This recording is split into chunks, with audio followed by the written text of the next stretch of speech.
Hello everyone and welcome to another car profile, otherwise known as the BoP test, and we're here, as you can see, with it waxed right on the side of the car, the Hyundai Genesis Gr3 car. This is a Vision Gran Turismo car, of course, in the Gr3 GT3 class, and it's an FR car, so front-engined rear-wheel drive. Now, a bit of an interesting car. Obviously we're expecting it to act very similar to the Lexus.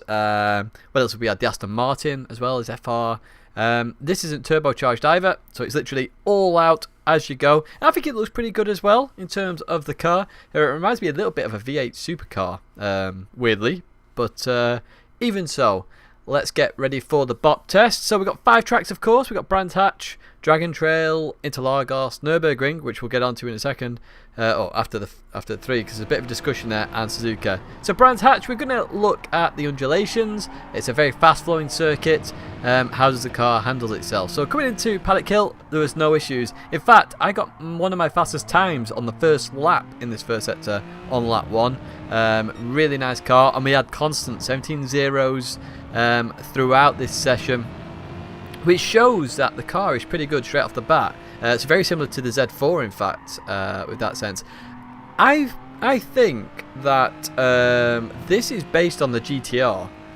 Just coming out of that corner, it was always pretty okay out of there. The reason I say that is the sound as you load it is the GTR sound, and it feels very similar, except that it's not turbocharged. So maybe it is based on that in terms of its, the underneath, but in terms of the shell, it's the Hyundai. Racing through here, no problems. 4th gear is a very nice gear for this car. I used it a lot. Coming through here, I think 3rd's slightly quicker, only just, but it's a bit more risky, so I stayed in 4th at that point. As you can see, we're up on our time, and as always, we're looking for the fastest optimum time, not necessarily the fastest lap. As I say every time, 1 in 10 on each of the sectors is much easier to get than your 1 in 10 fastest lap.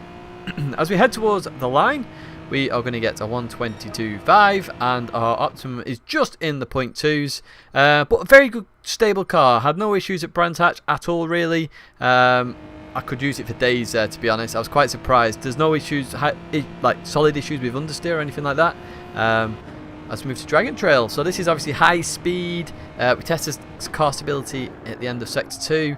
And of course the chicane as well, which can be crazy. But curb abuse, no issues with curbs whatsoever. Could just fly around some of these corners using the curbs to our full advantage. Actually over abuse them a little bit. Really hit them. And the car had no real issues. Coming out of here, the car struggled a little bit in 2nd gear, top end, but it's quite, in most of the recent tests we've done, we've found 2nd and 3rd gear to be slight issues. Not as much as other cars, but even so, it's still slightly bit there. Now, this is where it struggles at Dragon Trail, this car. It does understeer at very, very high-end speeds. The minute you touch 5th gear and start getting up your pace, it really struggles, which is why I stayed in 4th gear for a lot longer than normal. So do keep that in mind. Coming into here, 2nd gear, round we go, we accelerate. As I mentioned, top end, right at the top end of 2nd, it does have a little wiggle, but it's so easy to control. This car really is easy. And this chicane, oh my word, it flies through here, and you can flat it if you really push the limits. But as I say, it's got that high end understeer in 5th, so I always slightly lifted, and it got me good times all the same. As you can see, we've flown through there as we get to the last corner. I'm going to stay in 3rd this time. This is the only bit where I did struggle with a little bit of oversteer, but even so, it is controllable. So as we head towards the line, what time are we going to get? It's a 0.1, and our optimum's actually a 0.1 as well, 0.102, as you can see that there. So on our best lap, 2 of the sectors are our best. Potentially there was a tiny bit more time in there, but again, we're not hunting for the ultimate times. We're after our optimum after a set number of laps. So into Lagos, we're going to test undulations here, curbs a little bit again, especially with the Senna S, and the power up the hill as well. Now in the Senna S, no big issues really. I did the first time because I was attacking it. As you can see, I'm doing this fastest lap on lap 2, so I was instantly on the pace in this car. And the main reason being actually is I absolutely nailed this corner coming up on this lap, and I really struggled to match it. As you see, I come around there and absolutely nail it to perfection as we continue on in the middle sector. Now this is one of the bigger surprises actually at Interlagos, because it's fast here. It is really fast here actually. Coming through here, this is where I lost a bit of time in the middle sector. I think there's about half a tenth or tenth in there, and I lost a little bit of time in here as well. Just ran a little bit too wide and then didn't clip the curb.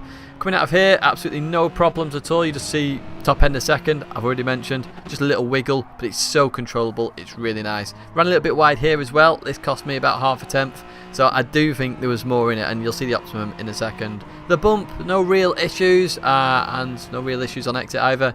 This corner, I stayed in third, believe it or not, because it was so stable. The minute you straighten the wheel, you could just fly out that corner and then accelerate up the hill. And no issues climbing the hill either. It's not too slow. It's not the fastest in the world. There's faster cars like the McLaren that we saw.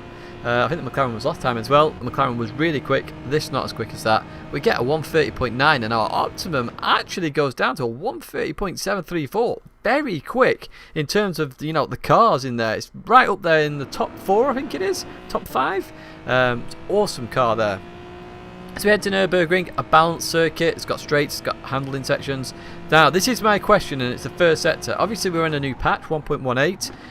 I'm not sure I should keep doing the Nurburgring one now, because obviously most of the tests I've done so far, this is the 15th test, we run wide on quite a lot of the sections. Now, in the new FIA races of this track, there are tyres on the inside of here, on the exit up here. Now, I've been running quite wide because in the past we've been able to use all that circuit.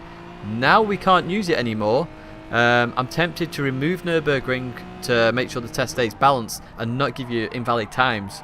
So let me know in the comments whether you want Nurburgring to stay or Nurburgring to go. Now, the last track is Suzuka, which is also a balanced circuit. So to me, losing Nurburgring isn't a greatest of loss. And we've also got the chicane at the end, which can be quite abusive on some cars. And I think it affects the results a little bit. Let me know what you think, and I will take it into consideration. I'll also put a post in the GT Planet thread as well, so you can read that as well. So far at Nurburgring, it's been fine. First sector, it's mega, 0.7s, and I got quite a few of those as well. Middle sector, not as quick as most in the middle sector. It just struggles a little bit. Coming through here, tail got a little bit wiggly occasionally, but if you bounce the throttle a little bit, you know, stay on the throttle and then go from like 25 to 100, became absolutely fine. And as I just mentioned, with this chicane, some cars can abuse this like crazy, others can't, especially ML cars, they can't really abuse it. Coming into here, I could fly through there, and some of my optimums were nuts because of that. As you can see, my optimums are already in the 54s, so again, fairly fast car at the Nurburgring. Not as fast as the Lexus, for example, which is in the 0.4s, but 0.9 all the same is very good, and I think that's what we stay on, 0.994 as we go and have a look. There we go. Oh, 0.993. We gained 1,000 somewhere. But now, Suzuka, the other balanced circuit that we look at. So, of course, here we've got handling in the first sector. We've got the straight ups, the 130R. We've got high-speed corners, low-speed corners, hairpins. It's a good balanced circuit. Coming to here, trail braking. Absolutely no problem at all. In fact, this is one of my favourite cars for the first corner. It is great. I could literally brake as much as I needed. No issues with oversteer. And the more brake you put on, obviously the more understeer you're going to get. You can trail brake it. Very nice. Through here, very balanced car. So of course I use the RCZ a lot in some of these races. That loses the rear end quite a lot in here. This had no problems at all. As you see, we get a 0.0 there. One of the fastest cars through that sector. Heading out of that corner, you can see we're getting loads of time there as we head towards Gr 1 and Gr 2. Now I know with the new patch we've got a tyre wall on the inside at Gr 1, but it's not as effective as the tyres at Nurburgring, which is why I'm thinking bin off Nurburgring for now, because it'll affect the test now and you won't get an honest answer from the times, whereas here you can still get the same times. I've tried it already, I've been on there. Leaving the hairpin, no huge issues with grip. You saw I did get a bit of wheel spin in second gear. I played around with first and second gear, couldn't really make my mind up, so I stayed in second. It was swings and roundabouts really. Sometimes it was good, sometimes it was bad. Into here, third gear, no issues at all at Spoon. I did suffer a little bit just on turning here a little. As you see there, I run slightly wide, so we've lost time to the Ghost. So we've really got to push on now as we head towards 130. Of course, our speed trap is up here when we get to the cones, and our speed trap is going to be 155, I believe. When we get there, we do. We just clipped the grass accidentally there. Not keeping a massive apex speed, about 2 miles an hour off the best that I've seen, but even so, it's good. It's good on the brakes as well, this car. Absolutely fly through here. And of course, there's some tyres there as well, so potentially I can't cut as much. But again, it's not as impactful as Nurburgring. And Nurburgring one is huge. As you see, we're just ahead of the Ghost, and we get a 158.930, but our optimum a 0.621.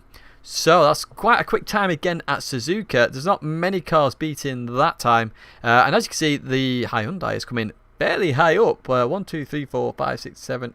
It's in 8th position overall, so not too shabby at all. Again, a risk indicator of 1, because as you've seen by all these laps at the circuits, there's no issues at all. In fact, it's probably the most stable car we've had. It's very close to the Lancer, if not a little bit safer than the Lancer, so it's well worth doing. That means it won't eat the tyres either, unless it's been programmed in to eat tyres, not sure. But as you see by the comments, very easy car to drive, no huge issues. We've got the normal slight second, third gear issues that the group seems to suffer with as we've gone on more, but if you do lose the rear, it's so easy to catch, and you can be very consistent. You can just constantly put these laps in, and it does like trail braking. I've mentioned that already, and to get the most out of the car, rev it to the limiter. But that's been another car profile. I hope you enjoyed that video. In the description is a link to the full spreadsheet if you want to see it live as I update it. Let me know about Nurburgring, of course. My logo's there if you want to subscribe. There's another video playlist of all the car profiles we've done so far, but that's it for now. Thanks very much for watching. I can't get my words out. I'll see you in the next video.